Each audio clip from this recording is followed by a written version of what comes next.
ابھی ایک صاحب کا بیان آیا ہے، وہ کہنے لگے، وہی کمپیئر کیا نا ان ملکوں سے ہمارے ملک کو، کچرے کا ڈھیر اور یہ ٹھیش پیش، اور پھر کہا اتنے بچے گھوم رہے ہیں، دیکھو گلیوں میں آپ انگریزوں کے یہاں جاؤ گے بچے نظر نہیں آئیں گے، سارے ڈیسنٹ قسم کے لوگ نظر آئیں گے. ایسا ہی ہے نا، بچے تو نظر مارکیٹ سے ہی شارٹ ہو گیا لگتا ہے، پارکوں میں نظر آتے ہیں. ابھی میں ترکی میں گیا، مجھے وہاں بچے نظر آئے گلیوں میں کھیلتے ہوئے. میں نے کہا یورپ میں نظر نہیں آتے، ترکی میں نظر آ رہے ہیں کیونکہ مسلمان ہے نا، اسپیڈ کو مینٹین رکھا ہوا ہے انہوں نے. تو آپ جاؤ گے وہاں بڑے بڑے لوگ نظر آئیں گے، سارے ڈیسنٹ. اب ہماری سوسائٹی کا مقابلہ کرایا جاتا ہے بچوں کی بھرمار برساتی مینڈکوں کی طرح. تو دیکھنے میں کون سی سوسائٹی اچھی لگے گی؟ وہ کیا ڈیسنٹ لوگ، کوئی سب چیزیں سلیقے سے رکھی ہوئی ہیں. بچہ کسی چیز کو سلیقے سے رہنے دیتا ہے؟ سوال ہی پیدا نہیں ہوتا. 2 منٹ میں چیزوں کی ایسی کی تیسی کر دیتا ہے. آپ سونے کے لیے لیٹو گے، سونے نہیں دے گا. روتے ایسے ہیں، ایسا روتے ہیں کہ آپ، ابھی میں مثال دینے والا تھا، مناسب نہیں ہے، وہ پھر فرقہ واریت ہو جاتی ہے نا. بچہ جب روتا ہے تو اس کو ذرا بھی احساس نہیں ہوتا کہ بھائی تھوڑی سی آواز پہ کنٹرول کر لو، محلے والے سو رہے ہیں، اڑوس پڑوس اڑ جائیں گے، ابا سو رہا ہے، اماں سو رہی ہے. یہی اسپیڈ سے رونا تھا، دن میں رو لیتے، رات 2:30-3 بجے یہ اسپیڈ بالکل بھی مناسب نہیں ہے. کیسا چیخ کے روتا ہے، واہ گلا پھاڑ، کچھ بھی سمجھ میں نہیں آ رہا ہوتا. آپ اس کو سمجھاؤ نہیں مانے گا.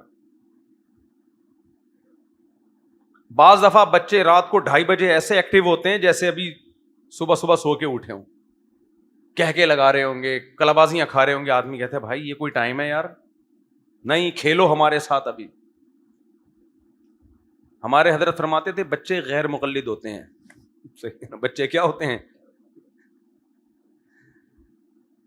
ہر بات پہ ان کو دلیل چاہیے، لیکن دلیل سمجھنے کی صلاحیت نہیں ہوتی. ہر بات پہ ان کو ریفرنس چاہیے. کیوں؟ سوال بہت کرتے ہیں نا، کیوں؟ ہر بات پہ پوچھیں گے کیوں. اب ان کو بٹھا کے سمجھاؤ، ایک بات پہ ایک نیا سوال کھڑا کر دیں گے، دوسری بات پہ نیا سوال کھڑا کر دیں گے.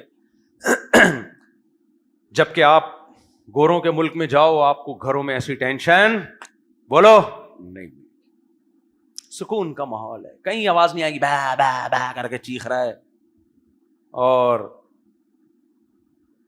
شور شرابہ گلیوں میں، سکون، اطمینان اور خاموشی. ہم نے یہاں کی ٹرینوں میں بھی سفر کیا ہے، بزنس کلاس ٹرینوں میں بھی سفر کیا ہے، شور شرابہ پھر بھی ہوتا ہے. ایک بچہ رونا شروع کر دے، پوری بوگی کو پریشان کر دیتا ہے. وہ ماں باپ اس کو کھلا رہے ہیں، پلا رہے ہیں، جھنجھنا دے رہے ہیں، عجیب عجیب شکلیں بنا رہے ہیں اس کے سامنے، کبھی زبان باہر نکال رہے ہیں، کبھی آنکھیں یوں یوں کر کے دکھا رہے ہیں، اس پہ اثر نہیں پڑ رہا. لیکن آپ یورپ کی ٹرینوں میں سفر کرو، خاموشی کا ماحول، سارے لوگ پڑھے لکھے لوگ، کسی کی گود میں بچہ نہیں، لیپ ٹاپ لے کے بیٹھے ہوئے، قوم کی ترقی کے بارے میں سوچ رہے کہ اس جرمنی کو ہم نے مزید ڈیولپ کیسے کرنا ہے. نہیں آئی سمجھ میں بات؟ ایسے بیٹھے ہوئے ایک مطالعہ کر رہا ہوگا، بڑے ایسا لگے چشمہ لگا کے نا، بہت ایجوکیٹڈ پڑھا لکھا آدمی. تو لوگ کہتے ہیں یہ ہیں ترقی یافتہ. یہ کیا ہے؟ یہ ہے، دیکھو کتنی دل جمعی کے ساتھ، کتنے فوکس کے ساتھ اپنے ویژن کو انہوں نے فوکس کیا ہوا ہے. ہماری ٹرین میں آپ جاؤ تو صحیح، کتاب لے کے بیٹھو تو صحیح. میری ایک ولاگ میں نے شائع کیا تھا نا، میں مطالعہ کر رہا تھا تو میری بچی نے مجھے نہیں مطالعہ کرنے دیا. وہ میرا ایک ولاگ بھی ہے نا، وہ بچی میری کتاب الٹی پکڑ کے بیٹھی ہوئی ہے اور پڑھنے نہیں دے رہی. اب یہ ویڈیو جب دنیا میں جائے گی کہ دیکھو ایک یہ مولانا لوگ کتاب پڑھنا چاہیں تو ان کے بچے پڑھنے نہیں دیتے، خود ہی پڑھنا شروع کر دیا اس نے. مجھے 15 منٹ اس سے کتاب لینے میں لگے ہیں، وہ نہیں دے رہی تھی کتاب، نہیں میں پڑھوں گی، اور پھر اپنی توتلی زبان میں شروع. لیکن وہاں ایسا نہیں ہے، وہ فوکس کرتے ہیں چیزوں کو. کس کو فوکس کرتے ہیں؟ کوئی بچہ نہیں ہے جو ان کی ٹانگیں کھینچ رہا ہو، ان کے گھر سے فون نہیں آتا کہ بچے کی طبیعت خراب ہے ہاسپٹل لے کے جائیں. اس لیے وہاں بڑے بڑے سائنسدان پیدا ہو رہے ہیں, کیونکہ فوکس سمجھتے ہیں نا, جس چیز کو کر رہے ہیں دل جمی کے ساتھ فوکس. وہاں کی خواتین بھی بڑی میچور, یہ نہیں کہ بچے گود میں لے کے ایک یہاں گود میں ایک نے پیچھے سے فراق پکڑی ہوئی ہے. ہمارے یہاں جو مارکیٹ میں خاتون جا رہی ہوتی ہیں, ایک بچہ ادھر سے کھینچ رہا ہے, امی گنے کا جوس پلا, میرے کو گنے کا جوس پلا. دوسرا کہتے ہیں نہیں امی وہ خربوزے والا آیا ہوا ہے. ہم تو اپنی امی کے ساتھ ایسے ہی کرتے تھے. ہم 4 بہن بھائی قریب العمر تھے. ہماری امی اگر ہمیں کبھی مارکیٹ لے جاتی تو ہم نے امی کا بیڑا غرق کر دینا ہوتا. گنے کا جوس بھی چاہیے, گولے گنڈے والا بھی چاہیے, صحیح ہے نا, گولے گنڈے والا. آگے گئے امی گنڈیری دلا دو, امی کیا دلا دو, گنڈیری. پھر اس کو گنڈیری زیادہ دلائی, میرے کو گنڈیری کم دلائی, بہن بھائیوں میں لڑائی. امی وہ گاڑی دلا دو, میرے کو اچھی لگ رہی ہے. امی نے ہمیں گاڑی دلائی, دوسرے بھائی یا بہن نے شور مچانا شروع کر دیا, اس کو گاڑی دلائی ہے, مجھے کو ہیلی کاپٹر دلاؤ. اب بتاؤ ترقی ہو سکتی ہے؟ بولو. انگریز عورتوں میں یہ چھچور پنا نہیں. ان کی امیاں جب مارکیٹ جاتی ہیں تو بچے ہی نہیں ہوتے, بچے ایک آدھ, وہ بھی بڑا ہو گیا, وہ بھی ایک کیا کرے گا, وہ کیا تنگ کرے گا. وہ گنے کے جوس ایسے نظر بھی نہیں آ رہے وہاں پہ نا, وہ بڑا ہائیجینک قسم کا گورنمنٹ خود ہی گھر میں لا کے پہنچا دے گی ان کا. تو وہاں میں نے ٹرینوں میں جہازوں میں دیکھا ہے اتنے ڈیسنٹ آرام سے. ہمارے پی آئی اے میں دیکھو بچوں کے رونے کی آوازیں, پیں پیں پیں لگایا ہوا ہے, ٹانگیں مار رہا ہے. ایئر ہوسٹس بھی آ کے اس کو سمجھا رہی ہے, بچہ غیر مقلد, وہ مناظروں کی دعوت دے رہا ہے, سمجھنے کے لیے تیار, بولو نہیں. یہ سارا کمپیئر کرتے ہیں لوگ, ایک وہ ہیں اور ایک یہ جاہلوں کا معاشرہ. برساتی مینڈکوں کی طرح بچوں کی کمبختوں نے لائن لگا دی, سنبھل رہے نہیں ہیں ان سے. سمجھ میں نہیں آ رہی بات؟ میرا خیال آپ نہیں سمجھو گے, آپ نہیں سمجھو گے. یہ میں دیکھ رہا ہوتا ہوں آج کی, میں ہوائی باتیں نہیں کر رہا, میں ویڈیوز دیکھ رہا ہوتا ہوں, یہ دکھا رہے ہوتے ہیں کہ یہ دیکھو. میں جب پتہ نہیں فرانس میں جرمنی میں ٹرین میں نے ایک ویڈیو بنائی, تو ایک لوگوں کے کمنٹس آئے کہ دیکھیں مفتی صاحب یہاں آبادی کنٹرولڈ ہے, تو دیکھیں کتنی مینجمنٹ سوسائٹی میں نظر آ رہی ہے, کتنی مینجمنٹ, کنٹرولڈ آبادی. اور ہمارے ہاں یہ مینجمنٹ اس لیے نہیں ہے کہ آبادی کنٹرول نہیں. ہر سال ابھی کسی کا ولاگ آیا کہ پتہ نہیں پاکستان میں کتنے لاکھ بچے ہر سال پیدا ہو رہے ہیں, تو یہ کہاں جائیں گے, ہم کہاں جائیں گے, ہم کہاں جائیں گے. تو میرے بھائی کبھی بھی کسی کے ظاہری حسن سے متاثر, بولو, مت ہوا کرو. قرآن کی ایک آیت یاد رکھو, یعلمون ظاہرا من الحیات الدنیا, یہ لوگ دنیا کے ظاہر سے متاثر ہوتے ہیں. بلکہ اور آسان لفظوں میں آپ کو بتاؤں, پیکنگ سے کبھی بھی متاثر نہ ہوا کرو. میں اکثر بیان میں اپنا ایک واقعہ سنا چکا ہوں, جو پرانے لوگ ہیں وہ تو بہت دفعہ سن چکے ہیں, نئے لوگ دوبارہ سن لیں. ایک زمانے میں نے زیتون کے تیل کا بزنس بھی کیا ہے, زیتون کے تیل کا بزنس بھی کیا ہے. تو میں جاتا تھا لی مارکیٹ میں نا, وہاں ہول سیل کے حساب سے اچھا بھی مل جاتا تھا اور سستا بھی مل جاتا تھا. ایک دفعہ میں گیا تو میں نے ویسے ہی ریٹ پتا کیے, یہ زیتون کی بوتل کتنے کی, اب مجھے یاد نہیں, فار ایگزامپل اس نے کہا 1000 روپے کی.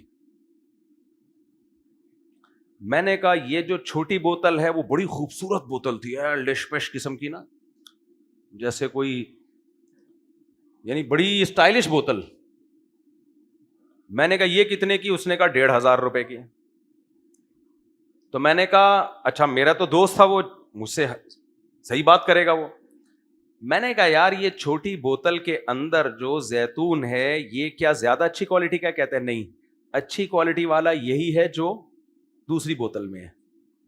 میں نے کہا پھر یہ مہنگا کیوں ہے؟ کہہ رہا یہ پیکنگ بہت اچھی ہے, لوگ اس سے متاثر ہوتے ہیں, خریدتے زیادہ ہیں یہ لوگ. سمجھ میں نہیں آ رہی بات؟ لوگ خریدتے کون سی بوتل ہیں؟ جس کو سستا ہونا چاہیے اس کو مہنگا خریدتے ہیں, جس کو مہنگا ہونا چاہیے اس کو سستا خریدتے ہیں. میں نے کہا کیوں بھائی؟ کہہ رہے ہیں کمپنی میں نے پیکنگ پہ اتنا خرچہ کر لیا ہے کہ بوتل کی قیمت بڑھ گئی ہے. کمپنی نے پیکنگ پہ اتنا خرچہ کیا ہے کہ بوتل کی قیمت بڑھ گئی ہے. بوتل کی قیمت بڑھے گی تو اندر جو مال ہے وہ تھوڑا سستا ڈالنا پڑے گا تاکہ ان کو فائدہ تو ہو. اس سے پتا چلتا ہے میرے بھائی کچھ بے وقوف دنیا میں ایسے ہیں جو پروڈکٹ کو نہیں دیکھتے, پروڈکٹ کی پیکنگ کو دیکھتے ہیں. تو آج کل پیکنگ کی بڑی ویلیو ہے, پیکنگ کی بڑی ویلیو. یہ جو فلمی اداکار ہوتے ہیں نا, انہوں نے پوری زندگی لپائی پتائی کی ہوتی ہے, پوری زندگی لپسٹک پاؤڈر میں ہیرو ہیروئن نے گزارے ہوتے ہیں. اب جب یہ بوڑھے ہونے والے ہوتے ہیں, ظاہر ہر شخص نے بوڑھا ہونا ہے, کیا خیال ہے؟ آج کل میں چشمہ لگا کے آ رہا ہوں نا وہ لائیو پروگرام میں, تو نیچے لوگوں کے کمنٹس ہوتے ہیں وہ سب بڈھے بڈھے لگ رہے ہیں. سب کیا لگ رہے ہیں؟ مجھے غصہ نہیں آتا, اس لیے کہ بھائی بڈھا ہونا ہی ہے, کیا خیال ہے؟ دنیا میں کوئی ایسا انسان ہے جو بڈھا نہ ہو؟ ساری دنیا کے سارے ڈاکٹرز اس بات پر متفق ہیں بڑھاپے کو تھوڑا سا ڈیلے کیا جا سکتا ہے, ختم نہیں کیا جا سکتا. بڑھاپا آئے گا, آج نہیں تو کل آئے گا. تو اس لیے تیار رہو پہلے سے. کوئی آپ سے کہو نا بڈھے بڈھے لگ رہے ہیں تو ٹینشن نہ لیا کرو, آپ پہلے سے ریڈی ہو جاؤ کہ اگر نہیں بھی لگ رہے تو تھوڑے دنوں میں لگنا شروع ہو جائیں گے. جب اتنے بڑے بڑے ایکٹر ایکٹریس اور ایکٹریسز جن کو پرسنالٹی ہی کے پیسے ملتے ہیں وہ کم بخت اپنے آپ کو بڑھاپے سے نہیں روک سکتے, تو میں اور آپ کس کھیت کی مولی ہیں؟ ہم تو اتنے ڈینٹنگ پینٹنگ کا کام کرتے بھی نہیں اپنی باڈی پہ. کوئی بات نہیں, بڈھے ہو رہے ہیں تو ہو جائیں گے, اور کیا ابھی تو جب بڈھے بھی غنیمت ہے, کل مرے ہوئے ہوں گے, چشمہ لگا کے بھی نہیں دیکھ پائیں گے. تو اس لیے ان چیزوں میں دل نہ لگاؤ. یہ پرسنالٹی یہ ٹوپی ڈرامہ ہے, یہ سمجھ میں آ رہی ہے بات؟ سیار رہو ذہنی طور پر, عورت بھی مرد بھی. اب آپ کہتے ہیں ہم تو تیار ہیں, نہیں نہیں نہیں نہیں, آپ تیار نہیں ہیں. نہ عورت تیار ہے نہ مرد تیار ہے.